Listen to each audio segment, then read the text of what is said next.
What if I told you that there was a chess position that you can evaluate better than a computer that can calculate 200 million chess positions per second? And what if I told you that you don't even need to know the rules of chess to do this? That is my way of saying welcome to this epic series where we look at humans versus computers in the realm of chess. We will look at the progression of strategies developed by humans to combat the ever-increasing power and intelligence of chess AI. And today we will look at Game 4 of the 6-game match between Kasparov and Deep Blue in 1996. The first game in this match went to the computer. Deep Blue won. That was the first time in history where a chess world champion lost to a machine. In the second game, humanity struck back with an amazing win by Kasparov. The third game was a comfortable draw with Kasparov with the black pieces, and going into the fourth game, the match is tied, but now Kasparov has the white pieces. Before we go into the game, there is something about computers and humans that we need to understand, because there is a profound difference between what computers can do and what humans can do. So let me illustrate this with a chess position. If we take this king and we put it here, and let's just get rid of all the other pieces. We have a pretty simple position here, and this is of course easily winning for white, but what is the best way? This is something a human could spend some time on. You have to be pretty good at chess to figure out what is the best and fastest way to win for white. A computer can find the forced checkmate in 3 moves in a split second, because it can calculate very fast. And this is how it will do it. It will look at the king and it will try to checkmate the king. And it will try to limit the number of possible moves that it has to calculate so it can find the quickest path. And you can see if the computer opens up with this move, it opens up this bishop. This bishop takes away this square, and this square, limiting the king's movement. Now the computer only has to calculate 2 moves, because the king cannot go here, and because of the bishop cannot go here. So it can only go here or here. We pick one, let's say this. Now the computer again can see, can I limit the search that I need to do? And it can immediately see that it checks all the moves, and one of them limits a black down to 2 possible moves, again here and here. And it can very quickly see, okay, we try one of them. Okay, we have checkmate in one. Let's try the other one. Well, that is also checkmate in one. There is one other variation that I'm not going to show. This is just a demonstration of what the computers are unbelievably good at. To calculate forcing lines, limit the possible replies of the opponent so it can calculate all the way to a certain conclusion. The certain conclusion in this example being checkmate. But what if we make a different and even simpler position? What if we put the king here? We take the other king, we put it here. We take a pawn, we put it here. And we take a knight and we put it here. And then we just get rid of all the rest of the pieces. Okay? So this position, in a couple of minutes, you will know how to correctly evaluate this position, even if you don't know how to play chess. And you can evaluate it better than Deep Blue could. Even until 2008, computers were not able to evaluate this position correctly. So first, let me explain what is going on. We have this advanced pawn. It's black to move in this position. We have this advanced pawn, and the king is in the way. If the king can get out of the way and the pawn can promote, it can become a queen, and it will be trivial for white to win. It's a forced win for white. However, the king is currently in the way. And it's black to move, black is here, but there's also this knight. If you had put this position into deep blue, or indeed any chess computer before 2008 or thereabout, it would say that white is winning, has a crushing winning advantage in this position. It would struggle a bit more to explain to you why, but it would absolutely evaluate this as winning for white. In fact, this is a draw, and let me explain why. If we take the knight away just for a second, and we say it's black to move in this position, and we go here or here, then this king cannot move. And when this king cannot move, the pawn also cannot move, and in this case the game would be drawn due to stalemate. We make it a bit more complicated. We put the knight here. Now it's not stalemate because we can move the knight. And if we go here, trying to do the exact same thing, the king can come out. Well, what happens? Well, the knight now can come here. And with this move, the knight looks at this square, meaning that the king cannot come to this square. It also cannot come here or here because of the king and pawn, so it would have to go back. When it goes back, the king can get out of the way, and there's no stopping the pawn from becoming a queen, and therefore white wins. Okay, but we are not done yet. What if instead of going here, black goes here? Okay, we can still try to use the knight. These pieces cannot move, but we can still try to use the knight to chase the king away. Let's say we play this move. This is now check.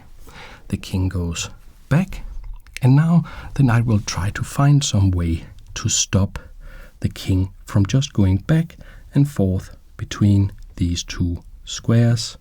But as you may begin to have a feeling, there is actually no way to do that. And that means that after 50 moves, the game will be declared a draw because nobody is able to make any progress.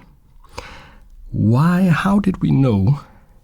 How did we figure out that the king needed to go here and not here? Well, I showed it with calculation. I tried some variations out and I showed it with the variations. But here is the thing that the computers can't do, but what humans can do. Humans can understand things conceptually and abstractly. What humans can do is that we can form original thoughts. And maybe this term thought will be challenged later on in the series, but that is what I'm going to call it for now. And what original thought could we take out from this position and make this super easy? In fact, we could make it so easy that you don't even have to know how to play chess to correctly evaluate this. You just have to know this one original thought. Well, we can see that the king has a black square and a light square, dark square and light square that it can go to. And we can see with the knight here, it has to go to the light square. And if it does, the knight can never chase the king away. What do we notice about the knight? Well, the knight is also on a light square, so we go to the same color square that the knight is. Okay, let's look at how the knight moves. This knight can, for instance, go here, it could go here, could go here, here, here, here. What do we notice about all these squares that it can go to? It stands on a light square, and all the squares it can go to, they are dark. In fact, the knight will change its color every single time it makes a move. So, all we really need to do is that we will look at the color square the knight is on, and we will move to the same color square that is near the king. And no matter what route the knight takes, we will be in sync in the correct phase to never ever be chased away by the knight. Since the computer cannot form this original thought, it has a problem in this position. And the problem is exponential growth. It can see it has what looks like a winning advantage, has a pawn and a knight against a king. In almost all situations, that would be an easy win for white, so that is how it evaluates the position, and then it starts calculating. And maybe it starts like with this move. And now it doesn't have any ideas, so it will say, okay, maybe I go here, and they go there, and I go here, but maybe instead of going here, I also have to calculate if I go here. And in my calculation, where I'm considering going here as the computer, I have to calculate maybe going here, or here, or here, or here, and it has to just calculate and calculate and calculate. And because the knight has about 8 moves, it has to calculate 8 moves times 8 moves, that's 16, times 8 again, and that number becomes astronomical very, very quickly. And so, in the end, it will just spit out the evaluation that it cannot prove exactly how it's going to win, but it will be able to win, it thinks, because it has this huge material advantage. Whereas you, if somebody shows you this position, even if you don't know how to play chess, and they place the knight anywhere on the board, the only thing you need to know in order to correctly evaluate that this is a draw and explain also what moves must be made to force the draw is look at the color square the knight is on and go to a square near the king of the same color. The knight moves, you do the same again, it's on white, you go to white, and that is all you do. How does this relate to today's game? Let's take a look, because even Kasparov, of course, couldn't outcalculate the computer. He found out that in a very painful way in the first game, where he tried to outcalculate the computer and lost badly. Humans can't outcalculate the computers, but we may be able to outthink them. So let's take a look at this amazing Game 4 of this epic match in 1996, played between Kasparov and Deep Blue in Philadelphia. So we put up the pieces and we look at how Kasparov starts the game with white. So he plays a ultra-flexible move, knight to f3, instead of a more attacking pawn to e4, which would be more in his usual style. But he plays this ultra-flexible knight to f3. Computer takes space in the center. And now he transposes, Kasparov does, into a very solid d4 opening with this pawn, not the attacking e4 opening. So maybe we see Kasparov already developing and adapting in real time a strategy for how to beat the computers in chess. He tried the aggressive approach in the first game and got punished badly, so now he is developing. Pawn to c6, and we get a Slav defense-like structure, pawn to e6, and Kasparov quite sensibly and according to theory develops his pieces. Plays pawn to e3, and the knight comes into play here. This is all standard theory, very solid, very well known, not much of a surprise going on at this point. And now Kasparov is ready. He could castle in this position, but he's ready to strike a little bit in the center and place pawn to e4. Instead of playing it on the first move, he played this ultra-solid setup where he now has the pawn very well defended by these two pieces. So it is captured, and he is able now to recapture with the knight being backed up by the bishop. The knight captures and the bishop captures. We've seen a bit of simplification in the game already. Deep Blue castles their king, or its king maybe I should say. Kasparov says that's a very good idea. I will do the same, and a little nice move here. We very often see this h6 move. It makes luft for the king, but that's not most of the point. It takes away this square for the knight, and also very often there will be a battery of queen and knight on this diagonal targeting the h7 pawn, but you cannot capture a pawn that is not on a square, so that is also why this pawn is moved. Bishop drops back, saying, okay, I will look at the king side from a distance. Deep Blue breaks in the center. Kasparov doesn't capture, but continues developing pieces. Deep Blue says, okay, I will then capture your pawn. Kasparov recaptures with his queen, and the queen is attacked by the bishop, defended by the knight, so that it drops back. And you can see part of the strategy of what Kasparov is doing is he has the snipers here, the bishops on the diagonals, and the queen on the diagonal, maybe making the king sweat just a little bit, but not too much for the computer, so it just very calmly plays a5, claiming space on the queen side. a3 to stop this advance, and the knight gets out of the way from the bishop and closer to the center. Kasparov says, okay, can we maybe exchange these two bishops? Computer says, okay, can absolutely do that, and it is recaptured by the rook.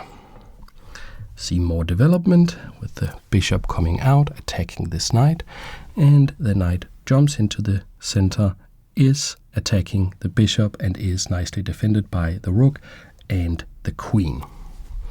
It is attacked by this rook, who also challenges this rook here. So we see a doubling of rooks, and now this is known as a battery. A lot of force is being shown here on the E file. Bishop drops back to block the E file and try to blunt these rooks. Okay, Kasparov plays f4, solidifying the knight, and maybe considering a move like f5 at some point. Queen comes to c8. Very interesting move, now working in concert with the bishop. Maybe it can come here, knight takes, queen takes, and the queen will get close to the king. Kasparov does not want this. He plays h3 to take away this square. And Deep Blue strikes and try to break over here on the queen side. And this move, maybe we should talk a little bit about an interesting small human aspect of the game so far. So Kasparov isn't playing a robot, he's playing a computer, and he's sitting in front of a man called Shui, who made the moves for Deep Blue. And after he made this move, Shui got up to use the restroom. And when he got back in, Kasparov played the move f5, and Shui went to input that move into the computer. But he discovered that the computer had gone into sleep mode while he was away. And he had trouble turning it back on so that he could input Kasparov's moves. And there was a lot of commotion suddenly on stage as engineers gathered around the machine and tried to get it up and running again, much to Kasparov's frustration, of course. And humans also need sleep, and computers also, I don't know if they need sleep, but they can sleep. And it is not allowed in a chess game, a normally FIDE-sanctioned chess game, to receive any outside help whatsoever. That means if you are playing against Kasparov at a tournament and you fall asleep, your team is not allowed to wake you up, and Kasparov can simply wait until your time runs out and then lose the game. But with computers, this was different, and I can imagine Kasparov's frustration in this situation, this extremely tense game where he's sitting, the whole world is watching, the audience numbers online were just insane for this match, and he is trying to defend humanity from the ever-increasing power of these silicon monsters. And now they're just a bunch of engineers running around, nobody knows what's going on. Finally, they got the machine working again, and it thought for a while, and it outputted the move bishop takes here, getting out of the attack from this pawn and winning a pawn in the process. But Kasparov recaptures with the knight. We see his plan. The knight is now captured, and these pawns that were supposed to break over here has now been broken up into two-pawn islands, as we would say. Kasparov then says, boom, I come in and capture the rook. Further simplification, of course, queen can't recapture. We would lose the queen, therefore the knight recaptures. And the rook centralizes and starts attacking this pawn. We remember that Kasparov is, for the moment, a pawn down. The knight comes back into the game with an attack on the rook. The rook captures the pawn, and material equality has been restored.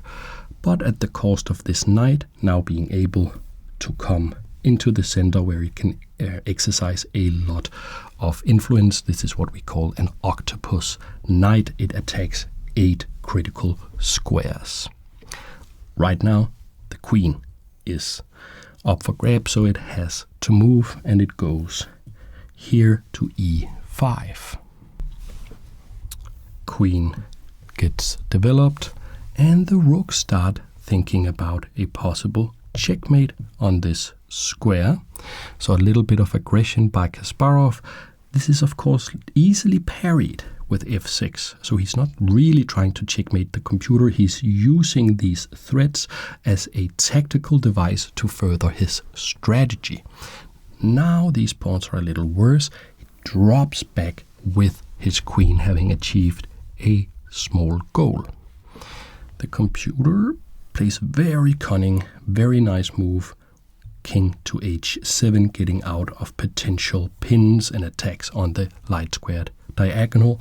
The rook comes back to exercise influence on this diagonal, and deep blue forms a battery of rook and queen here on the d file. Kasparov says, this idea of getting out of the way with the king, pretty good idea, I'll do that as well, and goes over here. And maybe let's evaluate just a little bit from this position.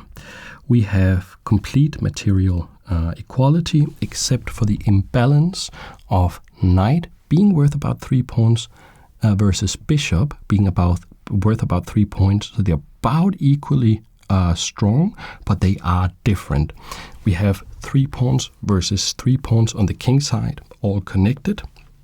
We have a small imbalance over here with these 2 pawns versus 2 pawns, the light ones, the white pawns being connected while these being isolated, meaning that no pawns can defend them.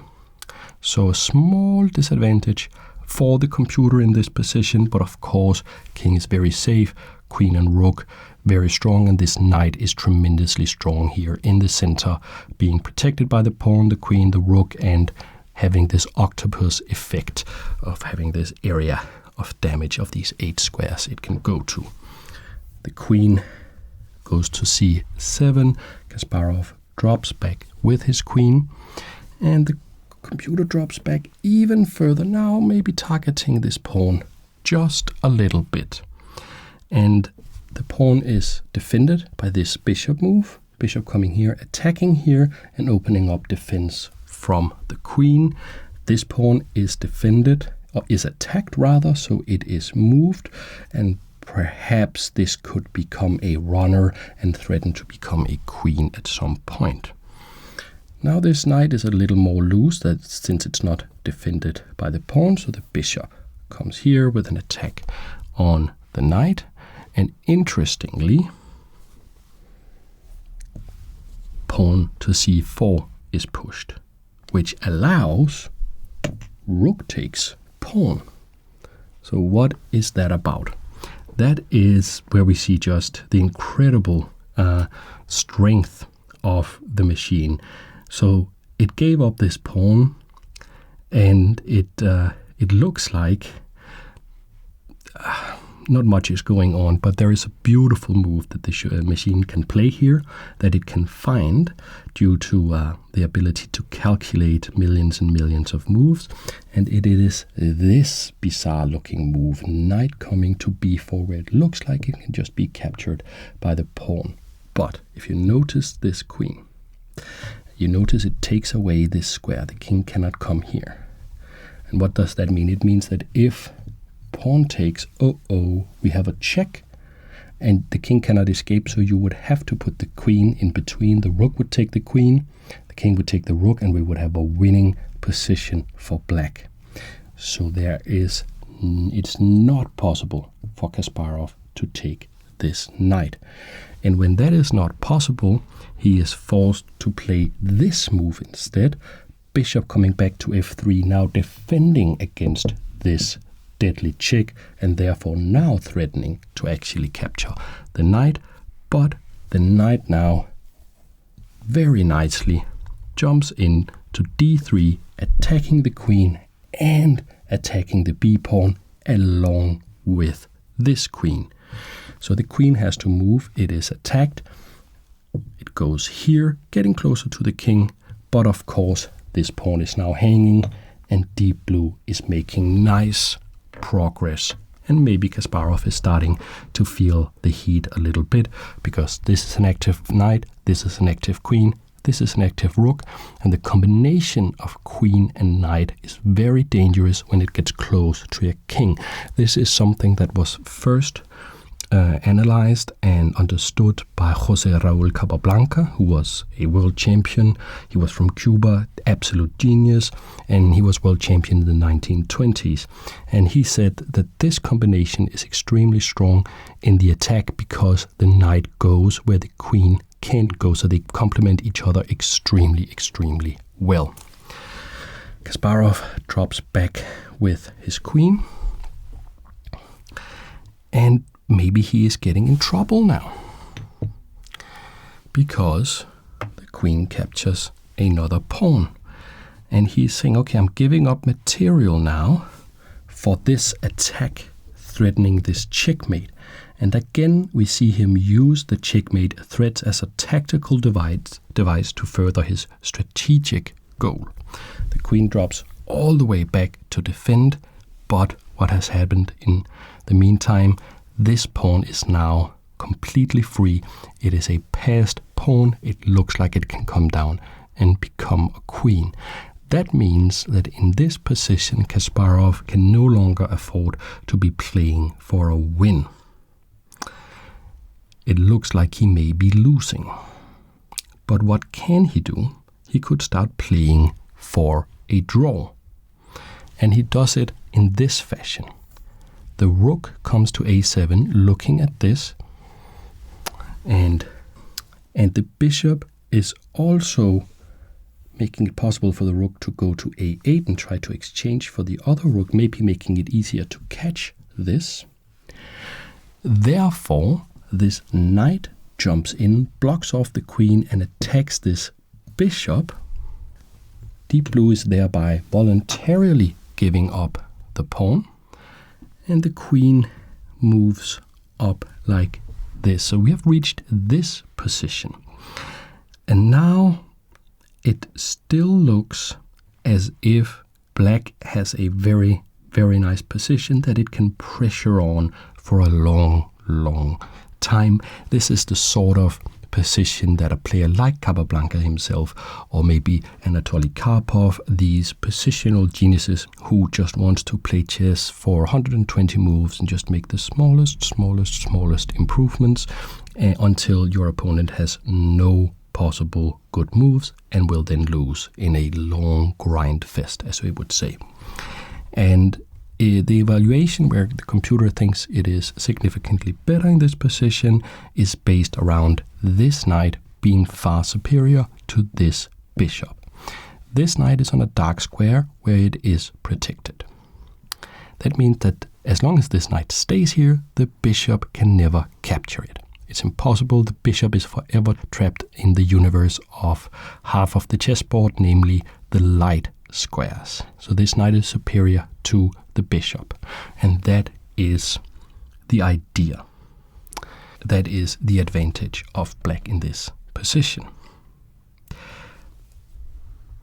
But Kasparov knows a thing or two about chess, and he in this position forms an original thought. Remember, that was the name we gave this ability for humans to look at a specific position and come up with something like a rule, like always go to the same color square as the knight in the example earlier.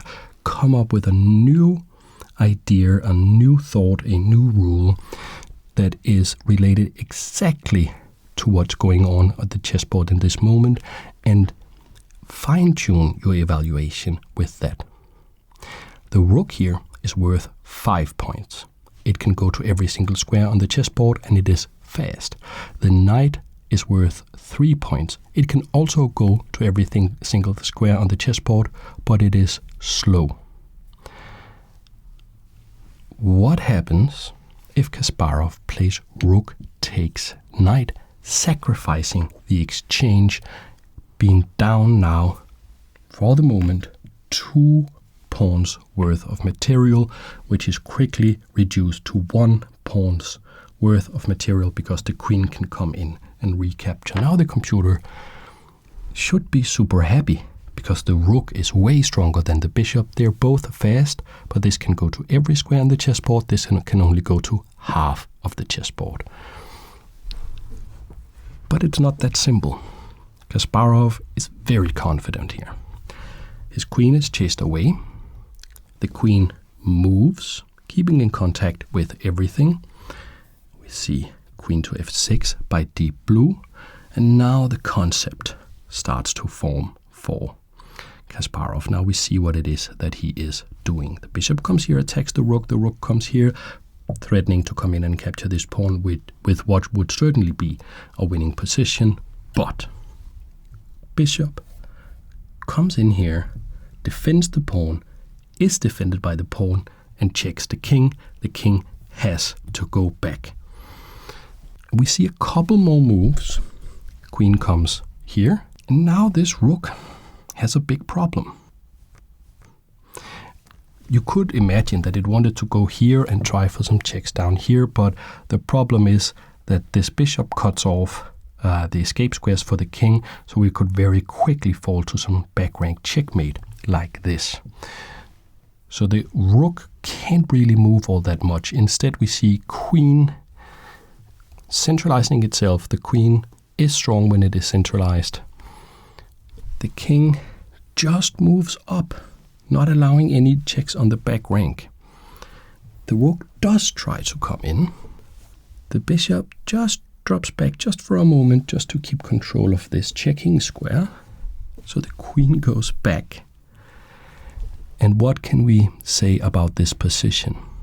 Well, it repeats. Kasparov goes back with the bishop. The rook goes back again here. And with this move, something extraordinary happened. The computer changed its evaluation from saying that it is winning and trying to win to spitting out 0.00, saying that the game is now completely equal, and it prompted Shui, who was operating the screen and putting the moves on the board to offer a draw to Kasparov. Why? Because it finally found out that even though it had more power on the board, just like in the earlier position where the knight and the pawn was obviously superior in power just to the king, but there was no way to make any progress. Kasparov did this sacrifice because he could see the game was not going his way, and he used his knowledge of chess to form an original thought and force this draw where it is not possible for black to make any progress. And that is the end of this game, and the match is still tied. There are 2 games left. They are both extraordinary, and I want to thank all my dear patrons and all of you awesome people who watch. Your support really helps to ensure that I can keep making these videos of this quality. And if you are not on Patreon but you would like to support the channel, I greatly appreciate it, and the link is in the description. Thank you very much, and I will see you in the next video, I hope, where we will look at the next game of this epic match. Thank you very much for watching. Bye.